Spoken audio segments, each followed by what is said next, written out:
Sefir imtihonidan avval birinchi qism. Bizda 4 ta qism bor. Bu birinchi qismi. Xo'p, garchi ko'pchilik buni bilsa-da, lekin baribir eslatma sifatida aytib qo'yamiz. Bu holat kuzatilgan, ko'pchilik o'zi borib olgan, nimadirlar qolib ketgan yoki e'tibor bermaydigan kichkina mana shu omillar katta muammoga sabab bo'lishi mumkin. Misol uchun, uxlab qolish, hech narsa yemasdan yugurgilab borib olish, hop, suv olmasdan chanqab, tomog'i qurib, hayajonni his qilib qolish yoki bo'lmasam pasport, shaxsni tasdiqlovchi hujjatlarni tashlab ketadi-da, eshigini tagiga borib olib, keyin diqqati oshib, xafa bo'lib, kimnidir iltimos qilib, kimdandir, iltimos meni pasportimni olib kelinglar, men kira olmadim. Bu holat bizni o'quvchilarimizda bo'lgan. Shuning uchun aytyapman, tashlab ketishgan. Hop, birinchi qilishimiz kerak bo'lgan narsa nima? Imtihon kuni, ya'ni 17-kuni bo'ladigan bo'lsa, 17, 16 bo'lsa 16. Ertaroq turish kerak, uning uchun ertaroq uxlash kerak. Endi bo'lari bo'lgan bo'ladi. Buni hozir kechasi bilan o'qib chiqsangiz ham hech narsa o'zgarmaydigan vaqtga kelib bo'lingan. O'qigingiz kelsa, mana ertaga kunduzi bilan o'qing, lekin kechqurun emas.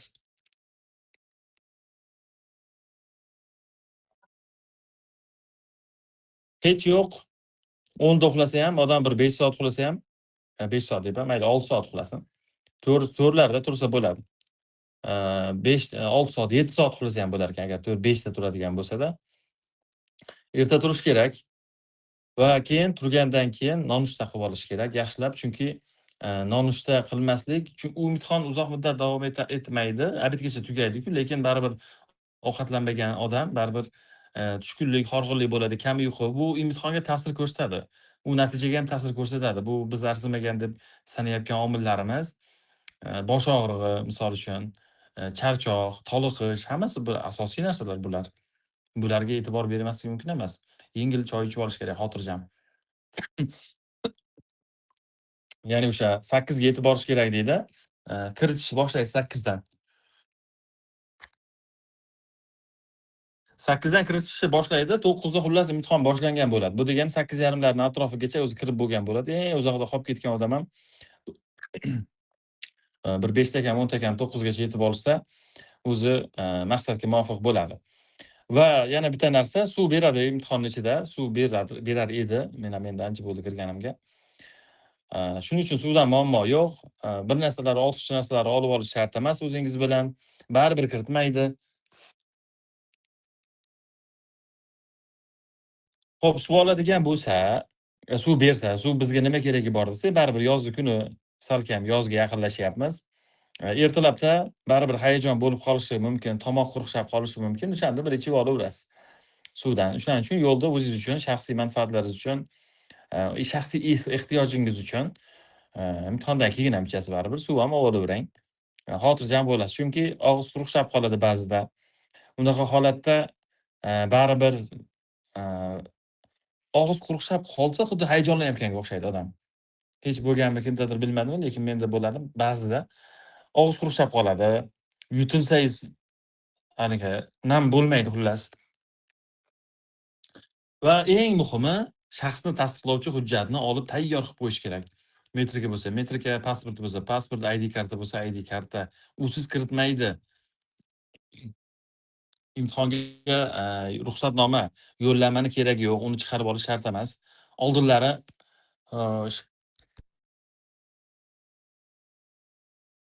hamma qo'liga olib chiqarib olardi. Birinchi yangi paydo bo'lganda, hozir o'zi odamlar tushunib qoldi, o'quvchilar tushunib qoldi. Shuning uchun bu narsa shart emas hozir. Hop, suvni baribir imtihon xonasiga boryapganda o'sha suvni ichkari olib olmaysiz o'zingiz bilan. Ichkarida baribir beradi dedim. Ortiqcha buyumlar umuman keragi yo'q, hattoki kalitingizgacha. Kalit ham mumkin emas.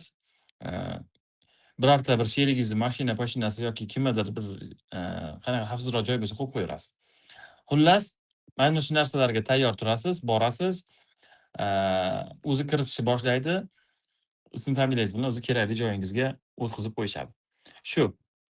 Bu birinchi qism bo'ladi. Endi ikkinchi qism imtihon jarayoni haqida gaplashamiz.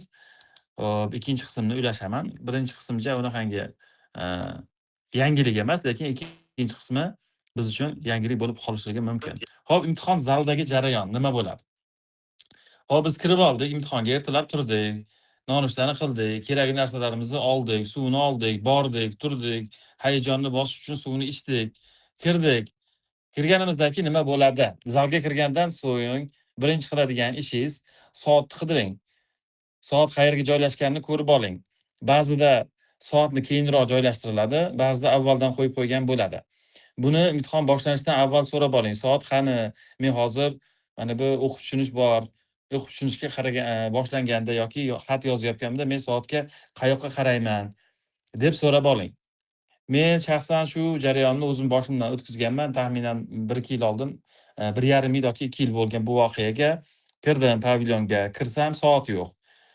Uzoqni ko'zim zo'r ko'rmaydi. Uzoq qo'yib qo'yib soat yo'q. Va talab qildim. Soat qani dedim. Soat ana qo'yib qo'ydik-ku, ko'raverasiz dedi. Soat meni orqamda-ku, burchakda, imtihon xonasida dedi. Va men talab qildim. Butun bir zal o'tiribdi. Hamma menga qarayapti. Men lekin haqqimni, huquqimni talab qildim. Chunki men soatsiz ishlolmayman. Bu men uchun eng kerak bo'lgan narsa. Bir pasda kimnidir chaqirib kelishdi, kim bu soat so'rayotgan deb. Soat qo'yib beringlar deb to'g'ri tushuntirdim. Yonimga qo'yib berishdi. Jahl qilib meni yonimga soat qo'yib berishdi. Lekin yaxshi bo'ldi. Yonimga katta qilib soat qo'yib berishdi. Jahl qiladimi, qilmaydi, mening ishim yo'q. Lekin men soatsiz ishlay olmayman. Kichkina soat men ko'zim ko'rmaydi. Shuning uchun to'polon qilinglar degan nima yo'q, lekin chiroyli ohangda soatni qayerdaligini bilib oling. Ko'zingizga yaxshi ko'rinadigan joyga soat o'rnatib berishligi kerak. Chunki u imtihon jarayonini o'sha time management qilmaydigan bo'lsa iloji yo'q. Nimaga bizga soat kerak deydigan bo'lsa, o'sha o'qish va yozish qismlarida vaqtni kuzatib ishlaysiz, busiz iloji yo'q. Agar soat noqulay joyda joylashgan bo'lsa, iltimos qilishingiz kerak. Iltimos bizga bu tarafga qaratib bering yoki mana bu yerga yana bitta soat qo'yib bering desa, ular ham tushunadi. Aniq-tiniq ko'rinadigan joyga qo'yib beradi. Soat masalasi hal bo'lgandan keyin o'zi sekin imtihon jarayoni boshlanadi. Boshlanishidan avval namunaviy audio qo'yiladi. Audioni o'sha imtihonni audiosini, ya'ni bo'ladigan o'rtalardan, u yoqdan bu yoqdan qo'yib berar edi. Va siz yoki imtihon haqida ma'lumotnoma bo'ladi, o'shani qulog'ingizga quloqchini taqib olasiz va uni sozlab olasiz o'zingizga. Ba'zi bir joylarda endi aytishyapti, quloqchin bermas ekan, naushnik bermas ekan deyapti. Lekin bizda boshlangandan buyon beradi. Endi uni qayerga borishingizga bog'liq. Xullas o'sha yonida knopkalar bor, ya'ni yoki bo'lmasa buraydigan dumaloqlar bor. O'shani moslab, sozlab olasiz qulog'ingizga, tayyor holatga, soz holatga keltirib olasiz. Ya'ni ishlamaydigan quloqchinni quloqqa taqib olib o'tirmang demoqchiman. Bunaqa holat kamdan kam bo'ladi-ku, lekin ba'zida tushunmaydi. Ovozini balandlash, ko'tarishni ham bilmasdan past ovozda ishlab chiqishligi mumkin. Odatda kattalarda bo'ladi, kichkinalarda emas. Ortiqcha hayajonga berilmang. Ya'ni bitta o'zingiz emassiz, u yerda bir dunyo odam bo'ladi. Xullas, bitta pavilyon to'la odam bo'ladi.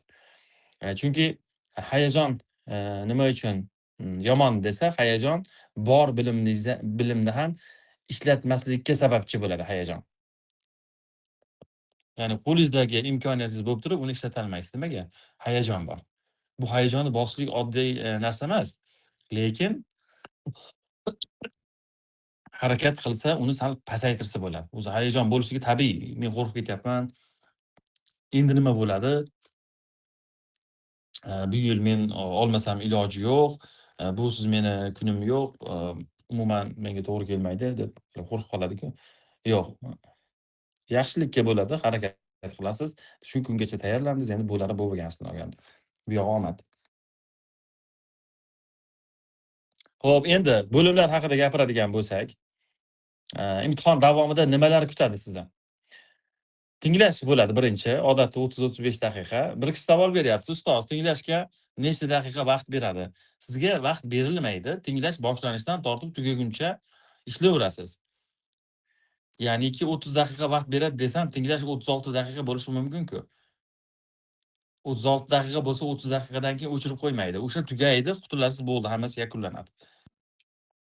Audio necha minut bo'ladigan bo'lsa, davomiylik o'shancha davom etadi. Endi javoblarni ko'chirish uchun 10 daqiqa qo'shimcha vaqt beradi lekin. Tinglash tugadi, qo'lingizda javoblar varog'i bor. Javoblarni javoblar varaqasiga ko'chirishingiz kerak, 10 daqiqa vaqt beradi. Endi bitta narsani bilib qo'ying, shu 10 daqiqa ichida siz tinglash javoblari bilan birgalikda o'qishni ham ko'chirib berishingiz kerak. Boshqacha qilib aytsak, 2 soatu, adashmasam 2 soatmidi ekanda? Yo'q, 1 soat 10 minut beradi. Ha, 1 soat 10 minut ichida siz ham tinglashni, demak, ko'chirib bo'lishingiz kerak, ham o'qishni bajarib, uni ham ko'chirib bo'lishingiz kerak. O'ylaydiki o'quvchilar o'qish uchun alohida bizga vaqt berarkan deb o'ylaydi. Yo'q, alohida vaqt bermaydi. Shuning uchun bunga e'tiborli bo'lish kerak. O'qib tushunish 1 soat bo'ladi, yozma ish 1 soat. Umumiy hop 2,5-3 soat atrofida qaytib chiqasiz. 3 soatga bormaydi. 9 da kiradigan bo'lsangiz, uzog'i 12 da qaytib chiqasiz. Endi yozma ish 1 soat bo'ladi, 3 ta topshiriq bo'ladi. Norasmiy xat, rasmiy xat va insho bo'ladi. Buni siz bilasiz. Bu haqida tushuntirish shart emas deb o'ylayman. Shuning uchun zalga kirgandagi vaziyatlarni bu yerda qisqa infografik qilib tushuntirib qo'ydik va 3-chi bo'limni yuboraman. 3-chi bo'lim deganimda 3-chi qismimiz bizni. Lekin uni og'zaki holatda ishlaydigan bo'lsa, tushunmaydi. Buni sababi ikkita. Birinchisi, doimiy audio qilmagan, ya'ni audio eshitib yurmagan arab tilida. Ikkinchisi hayajon. O'sha ikkalasi bitta bo'ladida, uni nolga tushirib qo'yadi. O'zi biladi u. U gaplar soddaligini ham biladi. Lekin unga qiyin tuyulaveradi hali. Chunki u hayajonlanayotgan bo'ladi. Xuddiki bitta ikkita so'zlar nimadir begona bo'lib qoladigan bo'lsa, o'zi u bo'ldi, o'zini yo'qotib qo'yadi. Buni hal qilish uchun nima qilish kerak? Hayajonni yo'qotish uchun yoki bo'lmasam o'sha diqqatni bo'linmasligi uchun nima qilish kerak desa, o'sha audio beriladi. Audioni ichidan nima deydigan bo'lsa, uni ortidan qaytarish kerak.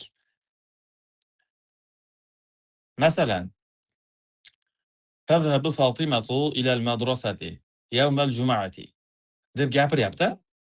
Tez gapirsa ham, sekin gapirsa ham orqasidan xuddi shunaqa qiling. Tazhabu Fatimatu yawmal jum'ati ilal madrasati deb o'sha ritmiga, o'sha tempiga tushib olasiz va ichingizda o'shani orqasidan qaytarasiz. Buni foydasi nima desa, siz passiv speaker emas, aktiv speakerga aylanasiz. Ya'ni tinglovchi emas, gapiruvchiga aylanasiz. Gapiruvchi o'zini gapirayotgan gapini tinglovchidan ko'ra yaxshiroq tushunadi. Ba'zida shu ishni qilsa ham hayajonlanib qoladi. Nimaga? Chunki uning ichida begona so'z keladi. Bitta narsani tushunib olish kerak, tan olish kerak. Siz imtihonga kirishdan oldin 100% hamma so'zni yodlab bo'ldingizmi? Hamma narsani bilasizmi? 100% qanaqa so'z chiqsa, qanaqa gap chiqsa, harakatsiz ham o'qib ketaveraman. O'zi darajasi unaqa emas, lekin talab dunyoniki. Endi bilmaydigan so'z bo'ladi-da. Odam ba'zida bilmaydigan narsalar bo'ladi, uni tan olish kerak. Xafa bo'lib, tushkunlikka tushib, biladiganingizga qarab turib xulosa qilavering. Men oxirgi 2-3 safardan buyon masalan tinglash va o'qishda 75 dan 75 chiqyapti, lekin to'g'risini aytaman, 100% tushunmayman. 100% tushunishim uchun 100% so'zni bilishim kerak. Buni iloji yo'q. Lekin 100% tushunmayman degani ma'noni chiqara olaman. Bitta-ikkita so'zlar ahamiyatsiz bo'lishi mumkin gapning ma'nosini chiqarayotganda. 100% so'zni o'zbek tilida ham bilmaymiz kerak bo'lsa, leksiya qo'yib bersin. Qaysi so'zni mana shu nima degani? Deydigan bo'lsa, mundoq o'ylanib qoladi. Taqriban, misol endi taqriban biz o'zbek tilida bilamiz, lekin bundoq bir kishi bitta kishini olib kelib turib, masalan, shevalarda bir bultur deydi, bultur. Bultur degan narsa bor yoki bo'lmasam taqriban shunga o'xshagan qanaqadir shevani so'zi aralashib qoladi yoki nimadir bo'lsa o'zbek tilida ham tushunmaymiz-ku. Lekin uni e, xulosasini chiqarib olamiz keyingi gapga qarab turib. Mumkinmi desa mumkin. Shuning uchun siz talab qo'yayotganda o'zingizga osmonni talabini qo'yasizda, keyin tinglashni boshlaydi. Hozir men hammasini tushunishim kerak deydi. O'qishi ham xuddi shuni singari qiladi. O'qishi ham mana shu talabi shuni egizagi bo'ladi. O'zi dunyo narsasini bilmaydi, lekin bitta begona so'zni qiladigan bo'lsa, bo'ldi, tamom. Tavakkalni bosaman, ya'ni 6 ta savoldan 6 tasini qilsam hech 3 tasi to'g'ri chiqib qolar deganim. 3 tasi to'g'ri chiqmaydi. Chunki u yerda tavakkal qilish emas, nimagadir tayanishlik kerak. Qaysidir bilgan so'zlaringizga tayanib yetishingiz kerak. Shuning uchun 3-chi tavsiya tinglash bo'yicha to'liq tushunmasangiz ham qo'rqmang, javob aynan tushunmagan joyingizdan bo'lmasligi mumkin. Buni ortidan tushungan joyingizni ham o'tkazib yuborasiz. Eng asosiysi o'sha sifr strategiyalar deb ko'p nimalar berganmiz. Kalit so'zlar bilan ishlang, kerak joyiga chizib oling. Xotirjamlikni joyiga qo'yib qo'yadigan bo'lsangiz, tinglash nisbatan osonlashadi.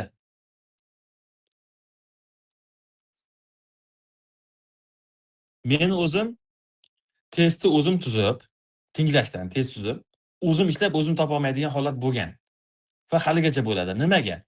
Hayajonlanib qolsam yoki bo'lmasam fikrim chalg'iydigan bo'lsa o'ylab ko'ring, men u testni o'zim tuzganman. O'zim test tuzib, o'zim topa olmasligim mumkin, chalg'ib qoladigan bo'lsam. Diqqatimni bir joyga qo'ymaydigan bo'lsam, topa olmayman o'zim tuzgan testni ham. 1 oydan keyin ishlab, mana tinglab tushunish kitobini hozir oldimga qo'yib beradigan bo'lsa, 35 dan 35 topa olmasligim mumkin. Bu nima degani? Nima deyapsiz o'zi? Deydigan bo'lsa, tabiiy jarayon bu. Bu meni bilimim pastligidan emas, men chalg'ishim, konsentratsiyam bir joyda turmayotganligidan. Shuning uchun diqqatni bir joyga qo'ymas ekansiz, tinglashni umuman tushunmaysiz. Faqat salbiyga bilmagan so'zlaringizga e'tibor qaratib turish o'rniga, biladigan so'zlaringizga e'tibor qarating. Arab tilini yangi boshlaganingizda esizdami nima qilgansiz? 3 ta 4 ta so'zni hada, haulay, ulaykalarni yodlab olganlaringiz esizdami? O'shani yodlab olganingizdan keyin bir joyga borsangiz, bitta kitobdan bir nima o'qib berilganda o'shani eshitib qolganingizda xursand bo'lganlaringiz esizdami? Esingizda. Uzilyapti deyishyapti. Kimdadir muammo bor ovozlar. Menda endi keldi deyapti. Uzilib qolyapti. Ovoz yo'qmi? Qani? Nima? Ovoz bizda yaxshi kelyapti. O'zimiz ishga olib borsak bo'ladimi? Yo'q, ishga olib bormaysizlar, hamma narsani beradi.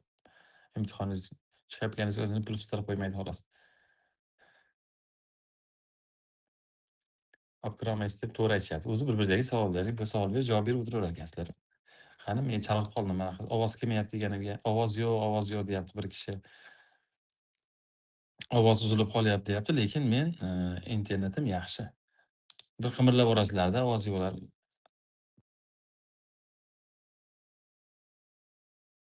Hop, qayerga keluvdim? Hop, tinglash bo'ldi, masalasi hal bo'ldi. Endi o'qishga haqida gaplashamiz. O'qish bo'limi haqida. O'qish bo'limi 5 ta matn beriladi. 1 soat vaqt. 1 soatni ichida bilib qo'ying, javoblarni ko'chirib olishingiz kerak. Ya'ni 10 daqiqa o'zi mana tinglashni ko'chirgunicha o'zi 7 daqiqa, 5-6 daqiqa o'tib ketadi. Keyin ko'chirayotganda e'tiborli bo'ling. U yerda raqam ko'p bo'ladi, dumaloqlar ko'p bo'ladi. A dan Hgacha, Hgacha bo'ladi. Ko'p. Ana o'shani bittasini ham almashtirib qo'yadigan bo'lsangiz, sizda muammo bo'lib qolishi mumkin. Bittasi suriladigan bo'lsa, hammasi yo'qib ketadi. O'rni almashib qolishi mumkin. O'zi zo'rg'a qiynalib topgan bo'lsangiz o'sha javobingizni, endi uni to'g'ri erinmasdan ko'chirib qo'ying. Ya'ni ehtiyot bo'ling. Ko'chirish degan bir mahorat. Endi bitta taktika bor, men o'zim doim qilaman kirganimda. Ya'ni tinglashni javobini berilgan 10 daqiqani atrofida ko'chiraman, endi ilojim yo'q. Va o'qishga o'taman. O'qishga o'tganimda o'zi 1 soat vaqt qoladi xolos. Buni masalasini qanday qilib hal qilsa bo'ladi desa, har bir bo'limni o'qish bo'yicha yaxshilab eshitib turasiz. Har bir bo'limni bajarib bo'liboq o'qishda ishonchingiz to'liq komil bo'lgan javoblarni javoblar varaqasiga ko'chirib qo'ying. Misol uchun, birinchi bo'limda ishladingiz-a? Endi o'shani javoblar varaqasiga ko'chirib qo'ying birinchi bo'limni. Bo'lishi mumkin bittasiga ikkilandingiz. Uni so'roq qilib qo'ying. Titlga va nimaga emas, javoblar varaqasiga emas, haligi nimaga o'ziga. Ya'niki vaqtingiz qolganda orqaga qaytib kelishingiz mumkin. Nima uchun buni deyapman? Chunki o'qish tugashi bilan qo'lingizdan tortib oladi, belgilatmaydi. Bir chiroyli bir olaman degan o'quvchilar kirib, o'shani qo'lidan tortib olib, bir olib chiqqan. o'qituvchi bo'lmasam. Bilimi ham zo'r. 1000 marta aytsam o'shani qilmaganda. O'z vaqtida ko'chir, ko'chir, ko'chir desa o'shani qilmagan. Shuning uchun siz 5 ta bo'lim bo'ladigan bo'lsa, har bir bo'limni bajarasiz va iloji bo'lsa o'sha bo'limni ko'chirib qo'ying. Endi ishonch komil bo'lmaydigan bo'lsa, uni tegmay ketaverasiz, so'roq ostida turib turaveradi. Keyin qaytasiz o'shanga.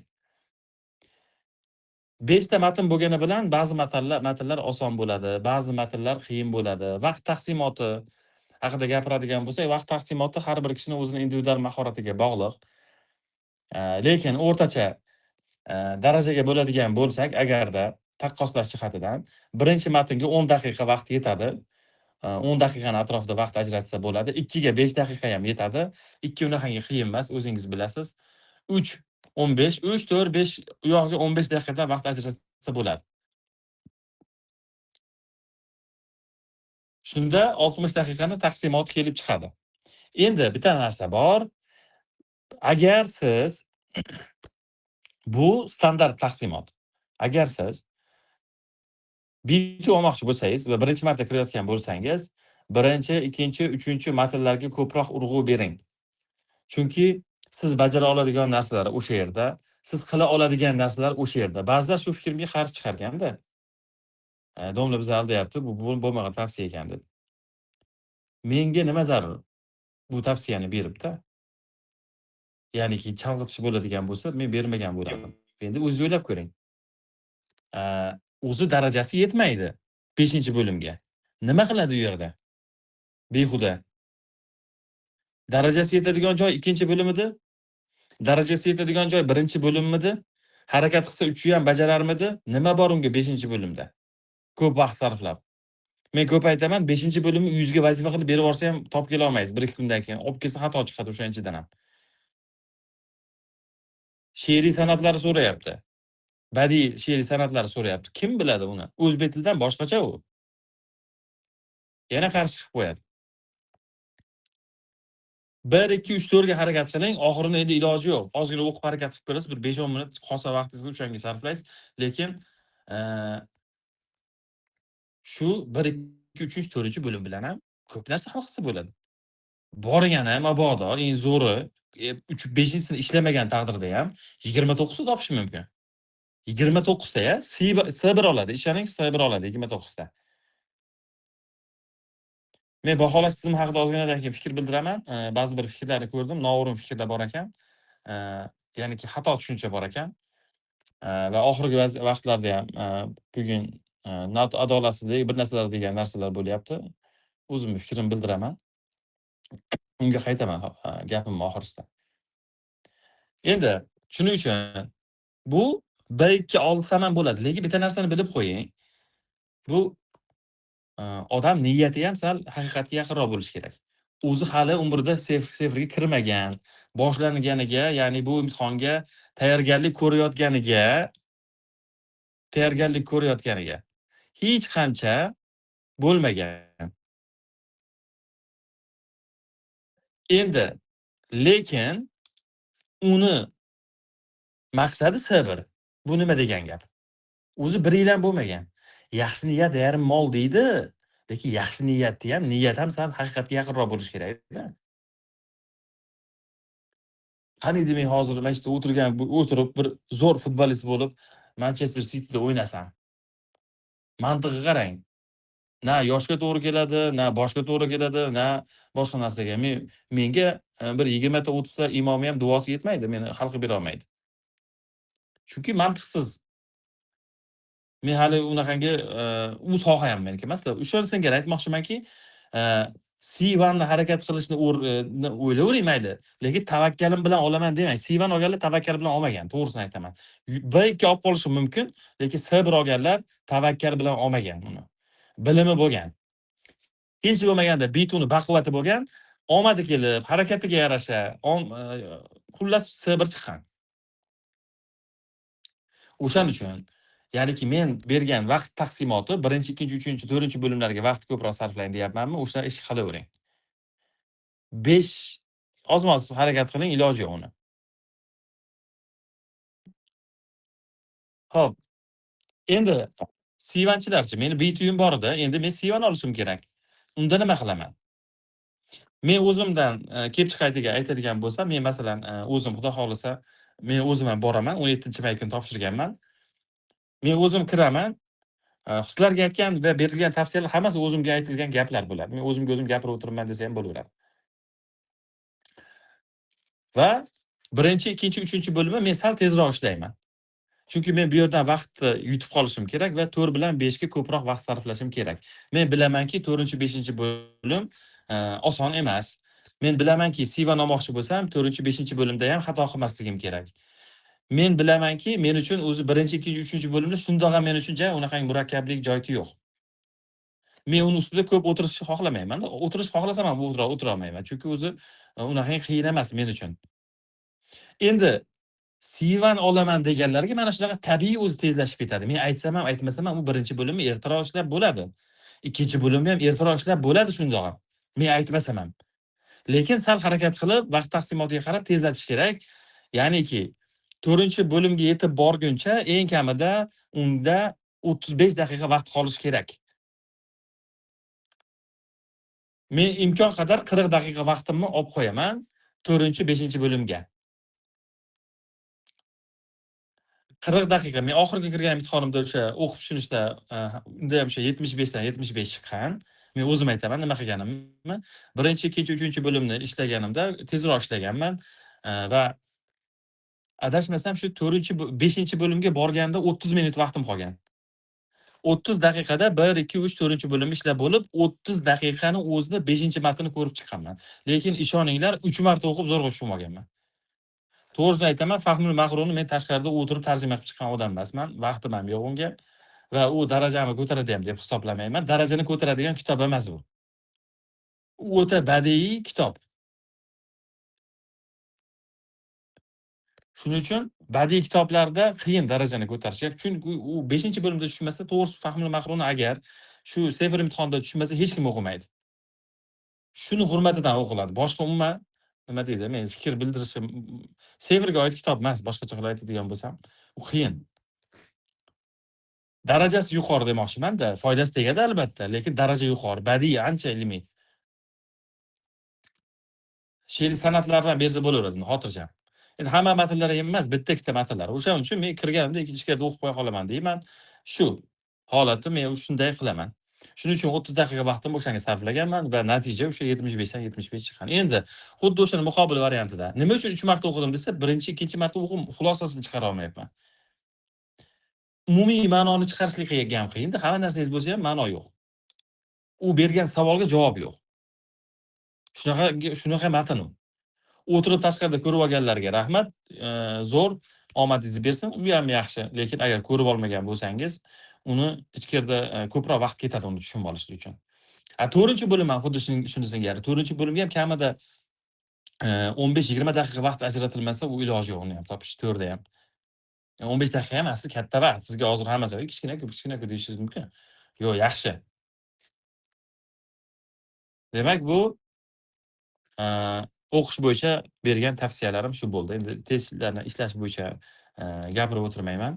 Ular o'sha tushuntirib o'tilgan avvalgi Sefir strategiyalaridan. Xo'p, 4-inchisi nima qilamiz? 4da yozma ish qolyapti. Men shu o'rinda bir fikrga kirib qo'yay, nima bo'lyapti? Ovozim yetib boryaptimi, yo'qmi? Men ham Fahmul Mahru o'qiyman. Boshqa xattalar bir marta kiring. Fahmul Mahru, faqat matn. O'zlari gaplashib o'tirishibdi ekan. Xo'p. Yozma ish, 3-topshiriq. Barcha 3ta topshiriqqa albatta javob yozishingiz kerak, hech bittasi qolib ketmasin deb qo'ng'iroqchani belgisi bekorga turmagan. Kecha ham aytdim darsda, undan avvalgi kunda ham aytdim. Bittasi qolib ketsa ham pasayib ketadi balingiz. Bittasi qolib ketsa ham. Chunki buni o'zi ekspertlar aytgan. Jonli suhbat qilib turib, hammasi bo'lsin. Mantiqan aslini olganda, o'zlarini tuzgan qoidasi bo'yicha norasmiy xat yozsangiz B1 berish kerak. Rasmiy xat yozsangiz B2 berish kerak. Inshoni ham yozsangiz S1 berish kerak. Qoidasi bo'yicha. Lekin nima uchun unday qilmaydi desa, chunki o'shani har birini maksimal talabga javob beradigan qilib yozishlik qiyin. Baribir ball pasayib qoladimi? B1 darajasida maksimal yoza olmayapsizmi? Masalan, norasmiy xatni do'ndirib yozib qo'ya olmadim, qoyillatib qo'ymadi. Kichik qilib qoladi. Endi rasmiy xatni ham zo'r qilib yozdim deganda ham kamchiligi bo'ladigan bo'lsa, A2 bilan uni B1 yozib qo'ydi. B2 chiqish kerak edi. A2 bilan B1 qo'shsa yana B1 ga tushib qoladi. Endi inshoni ham yozdi. Inshoni ham yarim yot qilib bir narsa qilib yozadigan bo'lsa, endi uchalasini qo'shganda keyin B2 chiqib qolishligi mumkin. Masala mana shu yerda. O'shaning uchun bir kishi aytayapti, inshoni o'zini yozib olishimiz kerak ekan. Xat qolib ketsa bo'laveradi, hech narsa bo'lmaydi, bunga ko'proq ball beradi, deyapti. To'g'ri, bunga ko'p ball beradi, lekin o'sha maksimal ballga kim kafolat beradi sizga? O'shanisi bir aniq 100% yozgansiz, qoyillatib hammasini o'ta mukammal yozgansiz, grammatik xato bo'lmagan, so'z boyligi, mavzuga oid so'zlar shunaqangi ishlaganki, odam uni o'qib lug'at bilan tarjima qiladi, deb kim kafolat beradi siz yozganingizga? Bormi shunaqalar? Men shaxsan shunaqa emasman. Bo'lsa bordir. Ana o'shaning uchun ham tavsiya bir chekkadan yozing. Norasmiy xat, rasmiy xat va insho. Xo'p, 1 soatlik reja. Qanaqa qilib taqsim qilamiz buni? 1 soatni. 3 daqiqani atrofida savolni tushunib oling, imkon qadar. Yolg'ondan ko'zingiz o'qiyvermasin savolni. O'lik o'qish bor. Ko'zingiz yag'a-bag'a borib kelaveradi, hech narsani tushunmayapsiz. Chunki yoningizdagi ham ko'zini yag'a-bag'a qilayotganda xuddiki u topib qolib ketganga o'xshaysiz. Yana bitta bunaqa qiziq holat bo'ladi. Tinglashda bo'ladi bu narsa. Ertak deb o'sha imtihonga kirsangiz ko'rasizlar, bitta voqea bo'ladi tinglashda. Mundoq o'tirgan bo'ladi. Hop, 14-savol haligi qog'ozni bir tomonida bo'ladi-da. 15-savol ikkinchi tomonda bo'ladi. Mundoq qarasa, tinglash ketyapti. O zalni bitta burchagidagi odam sharaq qilib turib varaqlaydi u. Haligi o'zidan o'zi qo'rqib, u ham sharaq qilib turib ikkinchisi ham varaqlaydi. Sharaq-shiriq varaqlash boshlanadi. Mundoq qarasa, hozir 14-savolda ketyaptimi, 15-savoldami? Savol o'zi 13da ketayotgan bo'ladi. Bitta tushunmaganni varaqlashi oqibatida bilgan odam ham varaqlab boshqani ochib oladi. Siz unaqa qilmang. O'zingizga o'zingiz javob bering. Kimdir ishlab bo'lib, mundoq o'zlarining qo'llarini kerishtirib, haliginaqa fizkultura, fizo qilib turgan bo'ladi u yerda, qarasangiz. U qilsa qilar, qo'lini g'irsillatadimi, boshini g'ashlaydimi, nima qilsa qilaversin u. Siz har bir daqiqa va har bir soniyangizdan unumli foydalaning. Unga e'tibor bermang. U to'g'ri topib men qurib qoldim demang. Shunaqa narsalar o'tadi. 3 daqiqada savol tushunish haqida gap ketyapti. O'shaning uchun qolganlar savolni tushunmasdan ham yozib oladiganlar bor. Unga e'tibor bermang demoqchiman. Ular yozaversin tushunmasdan. Siz o'tiring, savolni tushunmasdan turib yozsangizda, dunyo narsasini yozib qo'ysangiz ham 0 olasiz. 0 emas, 13 olasiz. Minimal ball 13. 1 yil bo'ldi-ku, aprelda. 2024damida hamma 13 olgan. Boshqa narsada haqida yozib qo'ygan. Chunki savolni ham eplab bera olmagan. O'sha bitta test markazi bitta savolni eplab bera olmagan. She'r berib qo'ygan. Undagi rosa tortishuvlar bo'ldi. Murojaat qildik, boshqa narsa bo'ldi va keyin nima deydi? O'ziga keltirishdi. Yozmagan joy qolmadi, gapirmagan odam qolmadi va keyinchalik yaxshi bo'lib ketdi. O'sha 2024da aprel oyida kirganlar biladi, 13 olgan. Juda ko'pchilik 13 olgan. Nimaga desa, mavzuga tushunmasdan boshqa narsa yozib qo'ygan.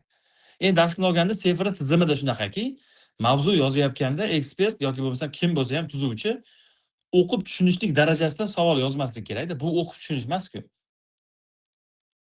O'sha talabi bor. U savolni tuzgan odam o'shani e'tiborga olmagan u. Shuning uchun yozma ishda odam tushunadigan tilda yozish kerak. Savolni odam erkin tushunib, keyin yozish kerak. Bu yerda o'qib tushunish mahoratini bo'ldi o'zi belgilab bo'ldi-ku, tekshirib bo'ldi-ku. Nima keragi bor bu yerda masalan, yozma ishda unga murakkab savol berib. Shunaqa ahmoqgarchiliklar bo'lgan bir vaqtlar. Hozir lekin o'sha 2024 kuzidan boshlab turib, sentyabr oyida adashmasam, 2024 da adashmasam, o'shandan boshlab turib deyarli muammo bo'lgani yo'q. Hamma savol standart zo'r, shu xuddi ingliz tiliga o'xshagan yaxshi tarzda tushmoqda. Endi savolni tushunishlik asosida begona so'zlar kelib qoladi. Begona so'z kelsa ham boshlanadi. Boyagi gap. Xuddiki u so'zsiz ma'no chiqmaydigandek. Xuddiki u so'zni bilmasa u insho yoza olmaydigandek tuyuladi. Yo'q. Bitta jumla 10 ta so'zdan iborat bo'lsa, asosiy ma'noni tashuvchi so'z ikkita bo'ladi. Ega, kesim. Qolgani to'ldiradi, qolgani aniqlaydi, qolgani izoh beradi, qolgani ta'rif beradi. Bo'ldi. O'sha ega kesimni asosiy joyini tushunib olsangiz bo'ladi. Boringani ega kesimni tushunmasa, odatda nimani bo'lsa, qaysidir egani yoki kesimni tarjimasini tushunmasa, sifatlariga qarab umumiy ma'no chiqarsa bo'ladi-ku. Juda bo'lmasa o'shalarni ishlatib ham javob berib tursa bo'ladi. Yo'qdan ko'ra endi iloji yo'q. Kuchi yetmagandan keyin shu-da. Bu degani tushunsangiz ham shunaqa qiling degani emas. Keyingisi, norasmiy xat uchun 5-7 daqiqa yetadi. Nima uchun 7 daqiqa desak, mana shu 10 daqiqa deya olmadim, chunki 3 daqiqani bu yoqqa olganman. Buni soatga qarab turib qiling. Buni soatga qarab rejalashtirasiz.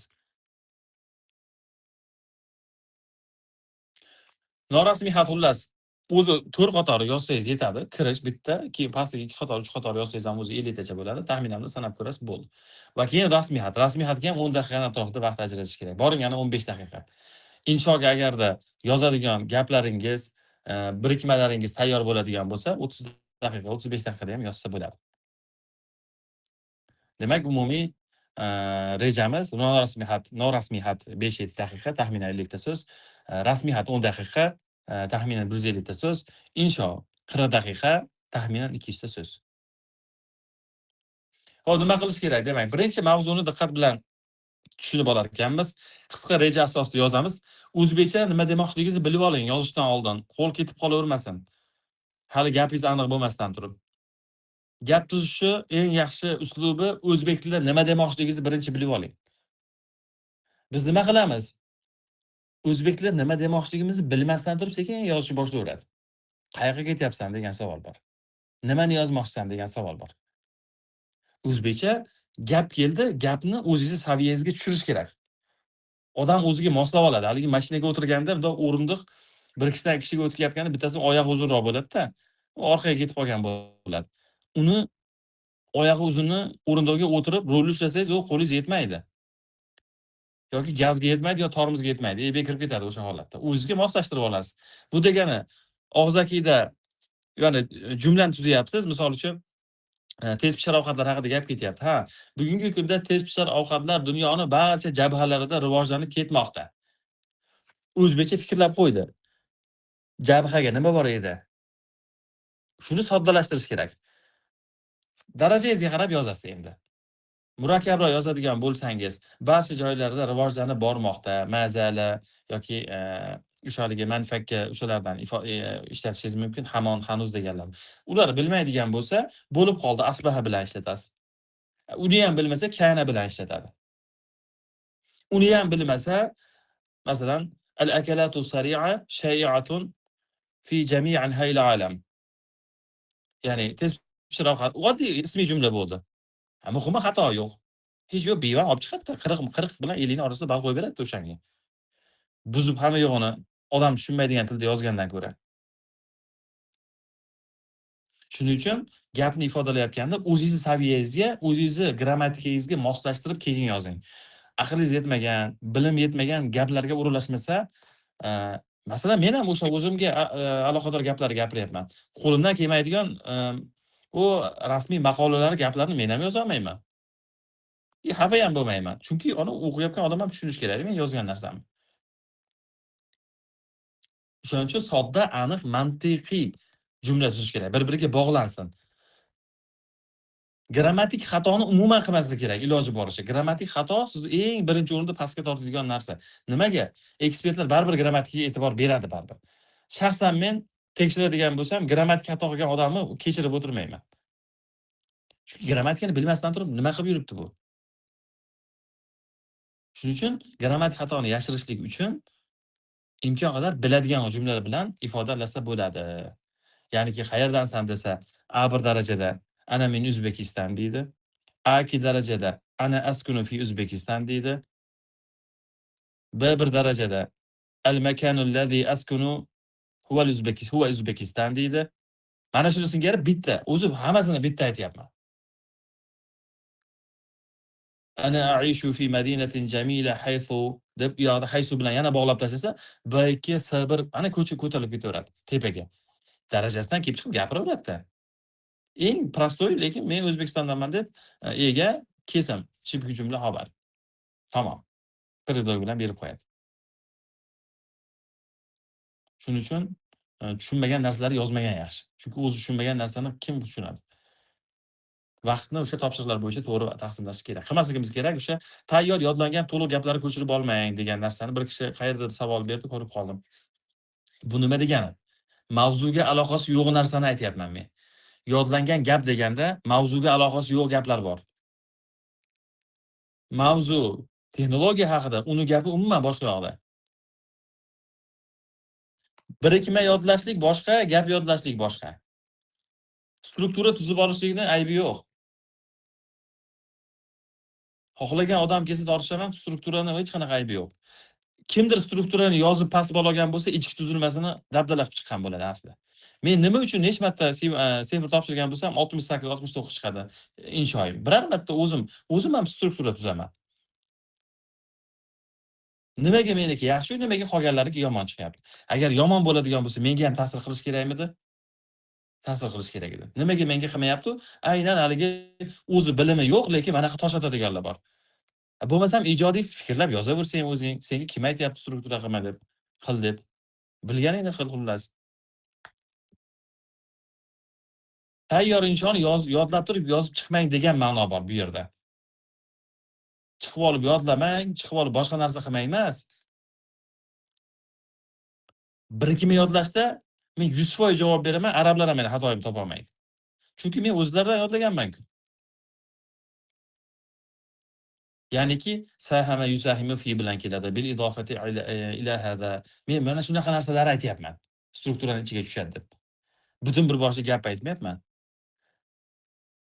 Lekin inshoni kirish qismida 3-gap, kirish qismida 3-gap ko'pincha ikki tomonni ko'rib chiqishga oid bo'lganligi uchun buni ham avvaldan nima demoqchiligini tayyorlab olsa bo'ladi, faqat mavzuga oid so'zni qo'shish kerak. Har bir jumla borki, sizga bitta tavsiya. Mavzuga aloqasi bo'lgan bitta bo'lsa ham gap qo'shish kerak, ya'ni so'z qo'shish kerak. Ana o'shanda off topic bo'lmaydi, mavzudan tashqari behuda gap bo'lmaydi.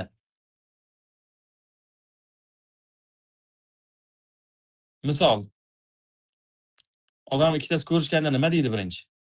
Assalomu alaykum. Yaxshimisiz? Tuzukmisiz? Xonadonlar tinchmi? Kim siz yoningizga keyin kelyapti-da, to'xta. Buni men boya so'rashganimda, "Men ukam ham shunaqa degdi, endi sen ham shunaqa deyapsan, menga boshqacha gapir. Xonadonlar tinchmi dema, uy ichidagilar tinchmi degin menga. Sen yodlab olgansan buni." Deyaptimi? Demayapti. Tayyor iboralar, tayyor gap, vaziyat to'g'ri kelsa ishlatilaveradi, bo'ldi. To'yga borsa hamma mikrofonni olib, "Assalomu alaykum, uzoq yaqindan kelgan aziz, qadrli mehmonlar va mezbonlar. Oldingi to'ylar hammasini qo'ying, mana shu gap bilan boshlanadi." Har bir sahnaga chiqqan odam shu gapni gapirgan.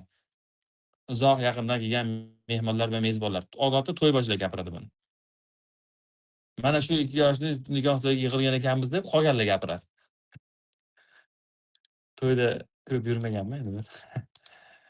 Bu gaplarimdan to'y-po'yi boshqarganmi deb. Eshityapsizlarmi meni? Ya'ni fikriga nima edi? Yozib qo'yinglar, meni ovozim sizlarga yetib boryaptimi? Tushunyapsizlarmi nima deyayotganimni? Men o'z darsda ham so'rab turaman. Dars o'tishlik jarayonida ham bir to'xtab fikrlarni so'rab turaman. Eshityapsizlarmi? Nima deyayotganimni? Uxlab qolmadingizmi? Hamma uyg'oqmi? Turing o'rningizdan, bir aylanib keling deb gapirib turaman. Shuning uchun men o'ziga haligi institutda o'qiyotganimizda bitta domla bo'lardi. Taniydi ko'pchilik, hozir ismlarini aytmayman. Hozir sizlarni ko'p vaqtinglarni olmayman, haligi Shabam domla bo'lardilar, haliyam borlar. Sizlarni ko'p vaqtinglarni olmayman deb ishonaver, 2 soat majlis bo'lardi-da yotoqxonada. Hamma yodlab olgan. Iltimos domla shunaqa demang. deyilardi. O'shaning uchun men ham bu vebinarimiz yarim soat davom etadi deb naqd 53 minut bo'libdi. Gap kelyapti, endi gapirib qo'yish kerak-da, endi nima ham bo'laman. Shu gapimni tugatib qo'yishim kerak. Hop, xullas, tayyor iboralarni yodlash haqida fikrimni bildirib qo'yapman. 1-2 kun yodlashga harakat qilinglar. Baraka topasiz. Ishonavering, baraka topasiz. Baraka topmasangiz men kafolat beraman, kafilman deydi-ku. Chunki men o'zim biror marta past ball olmaganman. Men o'zim ham sizlar qatori bir o'quvchi sifatidamanda, mendan kuchlilar ko'p. Mendan bilimlilar ko'p. Atrofda o'quvchilar hozir saviyasi ko'tarilib ketyapti. Men xafa bo'lmayman. Kimdir o'tib ketadigan bo'lsa, xursand bo'laman. Baribir kuchli kadrlar kerak. O'tib ketsin, zo'r bo'lib ketsin. Zo'r mutaxassislar chiqsin, o'tib ketaversin, sit olsin. Men butun bir arab tilini otaliqqa olgan odam emasman. Men eng yaxshisi bo'laman degan mening niyatim ham yo'q. Obunasi ham eng ko'pi men bo'laman deganim ham men hayolimga ham kelmaydi. Bo'lsa bo'laversin, kim nima qilsa qilaversin, men ishim ham yo'q. Lekin o'shaning uchun men bilgan va amalga oshirgan o'sha tavsiyalarimni o'zim qo'llaganlarimni gapiryapman. Shuning uchun aytyapman. O'shaning uchun mavzuga aloqa yo'q narsasini yozib qo'ymang. Balingizni keskin tushirib yuboradi bu narsa ham. Off topic eng yomon narsa. Hamma narsa zo'r bo'lsa ham mavzudan chetlashib yozib qo'yadigan bo'lsangiz, past-past qo'yib qo'yadi. Bir yil bo'lgan menda o'sha inshoni yaxshi yozganman. Xatni noto'g'ri yozib chiqqanman. Adashmasam oxirgi safar shunaqa bo'lganmidi ekan. Hamma narsa zo'r chiqib, endi 70 dan o'tsa kerak desam, o'sha yerda palakat bosib, nimani xatni o'zimga ishonib borganman. Xatni savolini noto'g'ri o'qib qo'yganman. Haligi mudiru sharikani mudirul madrasa ekanda, mudiru sharika deb o'qiganman-da. Aytdim, bu ma'no tushmayapti deb. Kutubxona tashkil qilishlik haqida savol tushgan. Shirkatda men to'laligicha shirkat haqida yozib chiqqanman. Xodimlar saviyasini ko'tarish uchun o'sha kutubxona tashkil qilish kerak. U maktab ekan-ku. Chiqqanimdan keyin bilganman. Va lekin bitta narsani sinaganman. Shu ham yaxshilikka bo'lganda. Men rostdan ham boshqa narsa haqida yozib chiqqanman xatda. Shu sinaganimda qani menga baland baho qo'yadimi, past baho qo'yadimi shuni. Bizda azon chaqirib qoldi. Hozir ovozimni o'chirib turaman, keyin 1-2 daqiqada bog'lanaman.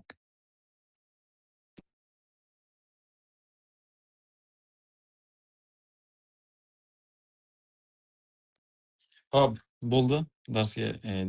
Vebinarga qaytamiz. Darsga qaytamiz deb yuragim qoldi. Xo'sh, kichik tanaffus e'lon qilindi va boshladik. Yuqoridagi gapim o'shanda men o'zim boshqa narsa haqida yozib chiqqanman-da va endi yaxshilikka bo'lgan dedim boya. Nima uchun desa, agar o'shanda men 60 dan yuqori ball oladigan bo'lsam, o'qimasdan baho qo'yar ekan deb o'ylardim. Men planim bo'yicha o'sha 50 ni atrofida qo'yish kerak edi. Chunki bittasini yozmaganman-da.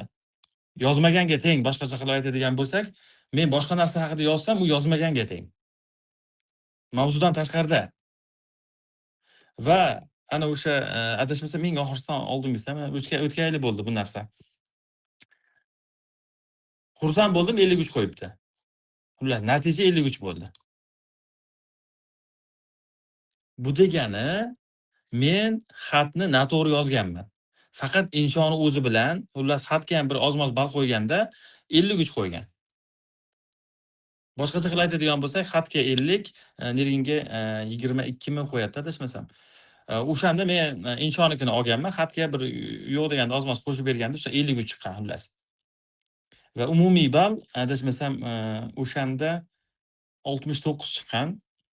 Og'zaki 71, nerga ikkitasi 75 bu 53 chiqib qolgan.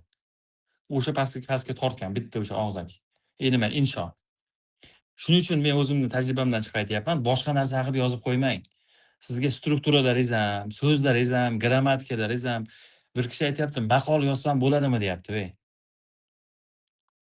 Nimaga bo'lmaydi? Bo'ladi maqol yozsa. Faqat bitta masala bor. Maqol qayerdan topasiz? O'sha mavzuga. Topishmoq yozing, maqol yozing, matal yozing. Hikmatli she'rlardan yozing. Zo'r bo'ladi. Faqat bitta muammo bor, uni qidirib vaqt o'tkazib yormang. Bu yoqdan iqtibos keltiraman, bu yoqdan iqtibos keltiraman deydi. O'sha mavzuga keltirsangiz keltiravering, zo'r bo'ladi. Uni deb siz ballingiz pasaymaydi. Misol degan joyi bor. Misol uchun degani. Xuz masalan degan joyi bor. Misol qilib oladigan bo'lsang degani. Xuz masalan degan ibora bor. Bo'ldi, bo'laveradi. Va yana o'sha narsaga qaytamiz. Qilmaslik kerak degan narsani juda murakkab, xatoga boy jumlalarga yozmaslik kerak. Boya bu haqida gapirdim. Bitta topshiriqqa berilib, hamma yo'g'ini mana shu bilan o'zi bilan hal qilib yuboraman deydi-ku. Shunaqa ham bo'lmaslik kerak. Xo'p. Shu, rosa bir soat tushuntiraman. Men uyga 30 minutda bu ulguraman dedim buni tushuntirishga. Menimcha, gapiradigan gaplarni gapirib bo'ldim, va bu o'ylaymanki ko'pchilikka foydali bo'lgan bo'lsa kerak. Bu yozib olingan holatini ham ulashib qo'yiladi. Endi pastda savollar berilgan. O'sha savollarga ham ba'zilariga qarayman-da. Savolim shundan iboratki degan joyda ustoz Seyfuddin muhaddasani kuchaytirsa bo'ladigan uslub o'sha matnlar bilan ishlash kerak ko'proq. Buni ingliz tilida retell deydi, ya'ni aytib berishlik hikoya qilib. Tushunganingizni aytsangiz bo'ladi. Agar daraja tushunganini aytishga yetmaydigan bo'lsa, qiynaladigan bo'lsa, yodlab aytib bersa bo'ladi. Bitta narsa bor, yodlab aytib berishlik kimnidir yoqtirmaydi. U qilish kerak bo'lgan eng yaxshi ishlardan biri o'zi shu. Chunki yodlasangiz so'zi esda qoladi. G'oyasi esda qoladi. U yodlaganingizni baribir aytib bera olmaysiz. U tashqarida biz yodlatyapti ekanmiz deb ba'zilar namunalar yodlatyapmiz. Mana bir kishi bugun ham yozdi-ku, men o'shani yodlayuvdim degani, yodlaganini nuqta virgul qilib aytib chiqmagan u qiz. 100% javob beraman. Hali u bilan gaplashganim ham yo'q. Yozdi, nima qildi? Mana shunaqa tushdi deb ustoz deb nima qildi?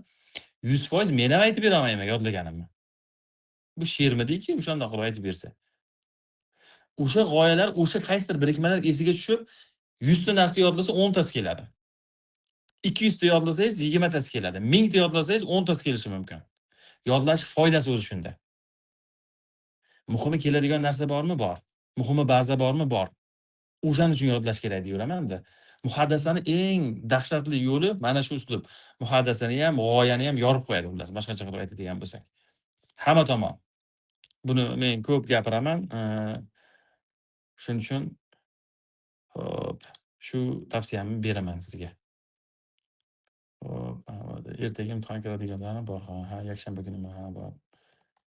Ovozim chiqarmasdan o'qisam hech kim eshitmas ekan. Xo'p, listening yaxshi emas, nima qilay? Hop, listening yaxshi bo'lmasa, o'sha ilgariroq harakat qilish kerak. Agar ertaga imtihoningiz bo'ladigan bo'lsa, qiyinroq narsani to'g'irlash bir kun ichida. Imtihonga kirishdan oldin o'sha arabcha shaklidagi audiolarni, oddiy audiolarni eshitib yurish kerak, orqasidan qaytarib. Ko'proq eshitib yozish kerak. O'zingiz darajangizga mos podkastlar bor yoki bo'lmasam o'sha nimalar bor. O'sha matnlarni eshitib yozish kerak. Haligi eshitib turib har birini gapiradi, haligi typing deydi ingliz tilida. Har biri eshitganini yozadi orqasidan. Ana shu ham eng zo'r uslubi. Faqat bitta masala bor, o'shanga mos audiolar topish kerak. O'shani harakatidamiz. Yaqin orada menimcha bosqichli arab tili qo'llanmalarimizni tinglash bo'limi yo'q-da. O'shani alohida qo'llanma qilib chiqmoqchimiz. Bosqichli arab tili tinglash A1, A2, B1, B2 qilmoqchimiz. Uni ichida har bir darsning ichida o'sha typing degan joyda bo'ladi. Eshitib yozish bo'ladi. O'sha A1 darajasidan eshitib yozib, begona so'zni yodlab olasiz, yozib qiladigan bo'lsangiz, o'ta dahshatli bo'ladi. So'z boyligi ham ko'payadi, birikmalar ham ko'payadi. O'shani harakat etamiz. Hozir shu kuni ish ketyapti. Shunga o'xshagan manba topib oladigan bo'lsangiz, o'sha yaxshi. Inshoning strukturasi deganda bilib qo'yinglar, inshoni tayyor yodlab olmanglar. Ya'ni bog'lovchi so'zlarni yodlang, birikmalarni yodlang, to'laqonli gaplarni yozib qo'ymang. Hali tushunmasa ham majburlab tushiraman deydiganlar. Unda nima bo'lib ketadi? Ballingiz pasayib ketib qolishi mumkin. Inshoni yozmasa bo'lmaydi. Bir kishi qaytadan savol beribdilar. Hammasini yozish kerak. Norasmiyni ham, rasmiyni ham hammasini yozmasangiz ballingiz juda ham yomon bo'ladi. Xo'p. Listeningni maslahatini berdim. Yo, o'shani qaytadan o'qiyapmanmi yo boyatdan bir pastga tushaychi. Xat va inshoda berilgan g'oya va topshiriqlarni o'zida birikma va ulardan foydalansa. G'oya va topshiriqlarni o'zidagi birikma. Foydalansa balga ta'sir qilmaydi. Yaxshi savol bo'ldi. Muhammad Mahdi, Muhammad Hadi ekan. Bu yaxshilikka. Uni ishlatmasdan yozaman deb yurmang. uni ishlatish kerak. Siz o'sha savolga javob yozayotganingizni dalolati bu. Iqlim o'zgarishi haqida bo'lsa, kerak bo'lsa, har ikkita gap birda iqlim degan so'zni qo'shish kerak. Nimaga? Chunki siz o'sha mavzuda yozayotganingizni bildiradi. Umuman boshqa narsani yozib qo'ymasligingizga olib bormaydi bu narsa. Inshoda bir tomonlama insho tushmaydi hozircha. Aniq ikki tomonlama insho tushadi. O'shanga tayyorgarlik ko'raveringlar. Inshoni strukturasi yo'q menda hozircha. Endi kitoblarda bor, men hozir bu yerda PDF-MDFlarni kitoblarigini bermaymiz. Strukturasi yo'q hozircha bizda. Inshoda buni o'qidim. Shablon haqida aytdim. Shablon bo'ladi. Faqatgina o'sha shablon deganda birikmalik shablonni aytyapman men, tayyor to'laqonli inshoni emas. Birikma deganda masalan kirish so'zingiz, gapdan gapga o'tayotgandagi iboralar, bog'lovchi so'zlar, mana shularni shablon deymiz biz. Ana o'shalardan foydalansa bo'ladi, lekin gaplari to'liq emas. Birikmalar yodlasa bo'ladi masalan. Sahama fi yusahim yoki tuaddu min ahammi bir narsa bilan nuqta nuqta. Ya'ni bu eng muhim bir narsa deb hisoblanadi deb turib, shu mavzudagi so'zni qo'shish kerak. O'shanda gapni siz tuzgan bo'lasiz. Ichidagi so'zlarni xuddiki yodlagan kishi bo'lasizda. Unda so'z yodlagan bo'lasiz, shablon emas. Litsenziyalarni men endi yagona darsiga borsangiz o'zlari xabar berishadi. Bu bir og'izli gap emas. Litsenziya olish masalasi. Bu firma bo'lishi kerak. Uni tarixi uzun deydi-ku. Bank hisob raqami, firma va tekshiruvlar, soliq, xo'sh yana nimalar bor? SES, Pajar,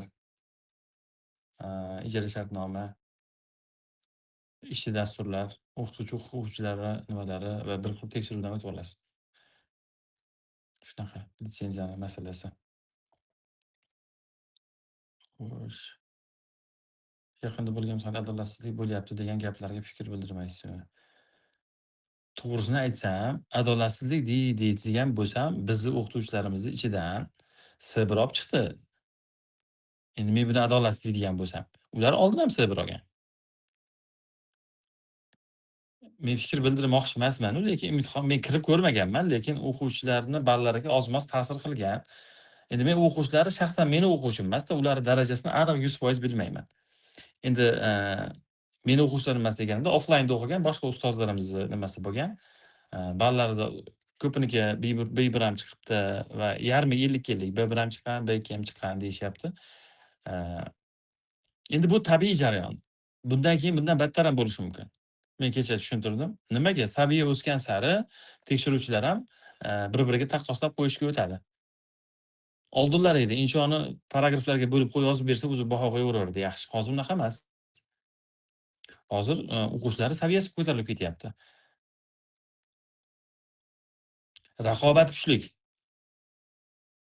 Raqobat kuchli bo'lganligi uchun ham baribir imtihondan imtihonga qiyinlashligi ham tabiiy. Ya'ni ham men bitta narsani aytaman. Ingliz tilinikini singari baholamayapti bular. Agar ingliz tilinikini singari baholaydigan bo'lsa, bundan ham past chiqadi. Ko'tarib qo'yyapti deb hisoblayman. Men bularni qo'yayotgan ballarini. Endi bitta narsa bor. O'sha tanal osonmi yoki bumi deganda o'zi avvalroq ham javob beruvdi. Tanalda foiziga nisbatan yutib ketadi. Savollar soni, foizi va baholash mezoni aniqroq. Lekin seferda ham masalan ololmayotgan bu odam bo'lsa ekan, endi aytsam ekan masalan, shunaqa adolatsizlik deydigan bo'lsam, men tekshiruvchi ekspertlar kamdan kam xato qiladi. Kamdan kam xato bo'ladi ularda. Men chunki u tekshirish jarayonini ko'rganman. Men uni o'zim guvoh bo'lgan odam sifatida aytyapman. Tekshirish jarayonini bilaman. U bir kishi hal qilib qo'ymaydi. Uni ikkita, uchta qo'l, masalan, bir kishi mana sizni inshoingizni olyapti, tekshiryapti. Tekshirdida u ikkinchi qo'lga yana tekshiriladi. Ikki kishi tekshiradi. Uch kishi tekshiradi. Agar o'shanda tafovut bo'ladigan bo'lsa, uchinchi kishiga o'tadi. Ya'niki bir kishi 60 qo'yib qo'ydi, bittasi kishi 40 qo'yib qo'ydi. O'zi uchinchi kishi ko'rib chiqadi, baholashga o'tadi uni. 20 ball orada tafovut bo'lyapti. Kimdir balandroq, kimdir pastroq qo'yib yuborgan bo'ladi. Agar o'sha bir-birini yaqinrog'i bo'ladigan bo'lsa, o'rtasidagi ballni olinadi. Shunga o'xshagan jarayon. Men namuna sifatida aytyapman. Lekin bir kishi bundoq o'tirib turib, bunga 42 qo'yaman deb turib, bundoq kompyuter klaviaturada qo'ymaydi. U tizim bor. birdan o'sha misol uchun 10 ballik bo'ladigan bo'lsa, ustiga bunday knopkalarni bosib chiqadi. Masalan, grammatikasiga buni bosadi, bunisiga so'z boyligiga buni bosadi. Hammasiga bosib bo'lib turib, tagiga izoh ham yozadi. Nima uchun o'sha balni qo'ydim degan joyiga izoh yozadi. U o'tirib o'shaning uchun ham nima uchun ba'zida 37, 32, 48, 49, 50, 51 bir xil turdagi ballar bor. Ba'zi bir bilsangiz, ba'zi bir turdagi ballar yo'q. Chunki kompyuter kallasi avtomatik hisoblaganda unaqa ball chiqarib bermaydi. Uni nimasida yo'q, mezonida unaqa o'lchov yo'q. Katta ehtimol bilan baholash qaysidir testlar qiyinroq bo'lib qolgan bo'lishligi mumkin, lekin og'zaki bilan yozmada xato qiladigan ekspert emas hozirgilar.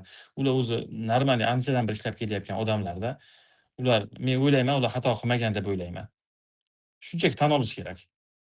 Shaxsan menga ham past ball qo'ysa, men ham endi iloji yo'q, yomonlamayman. Lekin men bir vaqtlar to'polon qilib, janjal qilib, masalan, e'tiroz bildirib tortishganman. Unda savolni noto'g'ri berishgan. Tekshirishlik haqida, men e'tiroz bildirmaganman, savolni noto'g'ri bergan. Savolni noto'g'ri berib, tekshirishda ball pasaytirganligi uchun jahlim chiqib ko'p tortishganman. ChatGPT tekshirmaydi. Hech qanaqa ChatGPTga hech qanaqa aloqasi yo'q. Aytyapman-ku, odam tekshiradi. O'tirib kompyuterda, sizni hech qanaqa dalillaringiz bo'lmaydi, o'ta qattiq rejimda tekshiriladi. O'sha tekshiruvchi o'zini, IP'lari bilan birga kiradi. U yerda hech qanaqa adolatsizlik yo'q. Men ko'rganman deyapman. Men hech qanaqa ularga yonboshlamayman ham. Menga zarari ham, foydasi ham yo'q ularga gapirib. Lekin o'sha tizimni, ekspertligi men ham o'qiganman, ko'rganman, baholashini tushunib chiqqanman. Ehtimoliy mavzulardan xabarim yo'q, lekin o'shani ko'pchilik, nima qilishyapti, so'rashyapti. Eee, ijtimoiy mavzu tushishini bilaman, lekin qaysiligini bilmayman. Misol uchun bo'lib qolishi mumkin. Oziq-ovqatga, sihat salomatlikka oid, texnologiyaga oid tushishi mumkin. Oxirgi vaqtlarda tushmayapti o'shalar. Hop. Qanaqadir muammoli vaziyat tushadi aniq. Bitta muammoli vaziyatni oladi. Iqtisodga oid bo'lib qolishligi mumkin. Iqtisodiy qanaqadir turg'unlik, bir narsalarga o'shanda sal qiyinroq variantlardan bu. Lekin osonroq variantlardan o'sha oziq-ovqatga oid bo'lishi mumkin, texnologiyaga bog'lanishligi mumkin. Xatlardan esa shu hayitga yaqin turibmiz, shu belgi bo'lmaydi. Hayitga oid qanaqadir bog'lab qo'yishligi mumkin. O'sha hayit, munosabati bilan nimadir bo'ldi, bitta do'stingga xat yoz, ikkinchisi, boshqasiga xat yoz deyishligi mumkin. Oldinlari shunaqa bo'lardi. Oldinlariga, tushayotgan savollarga nisbatan aytyapman. Mm, Farg'onada tekshirish bitta narsani tushunib oling-da. Farg'onada topshirganligini Farg'onada tekshirmaydi. Butun O'zbekistonda tekshiradi. Ekspertlar kompyuterda tekshiradi, xohlagan joydan tekshiradi. Qayerda topshirganligingizni nimasi yo'q. Nima deydi? Zarari yo'q, foydasi ham yo'q.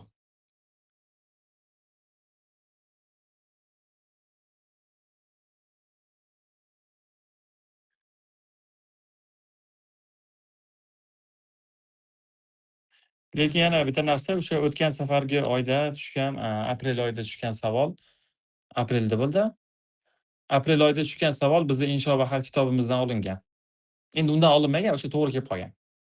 Atrof muhitni, eee, tozaligiga javobgarlik kimni bo'ynida deganga bitta namunaviy nima bergan edik o'sha kitobimizga birga bir tushgan aprel oyida. O'sha kitobdan dars berganmiz biz. O'sha kitob o'qinglar desa, video darslari bor edi, boshqa narsasi bor edi. Odamlar o'sha gapimizga ishonmaydi. Keyin shundan tushdi deydi, qaytib ko'rib turib.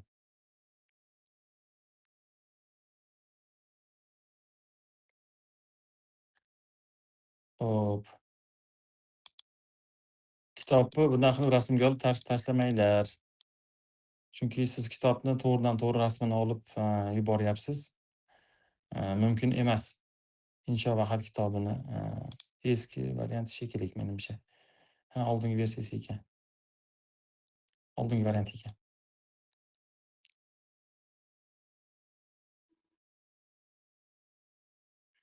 Hop. Mavzular tushishligini bilmadim. Menimcha savollar qaytarilyapti. Xo'p, vebinarimizni o'zini nihoyasiga yetkazamiz. Ushbu darsda, vebinarda tashkil nima ishtirok etganlarga katta rahmat. Kelayotgan imtihonlarga, kiradiganlarga omad, va muvaffaqiyat tilab qolaman. Yaxshi natijalarni olishligingizga tilakdoshman. harakat qilavering, va aytilgan o'sha gaplarga amal qilishga harakat qiling. Endi o'sha oxirgi gap, harakat qilasiz, agarda ijobiy bo'lib qolsa natija bo'ladi, bo'lmasam tajriba bo'ladi, boshqa iloji yo'q. Lekin, o'zingiz birovni bali bilan, birovni olgan bali yoki bo'lmasa atrof-muhitda bo'layotgan voqealarga e'tibor berish o'rniga o'qish kerak.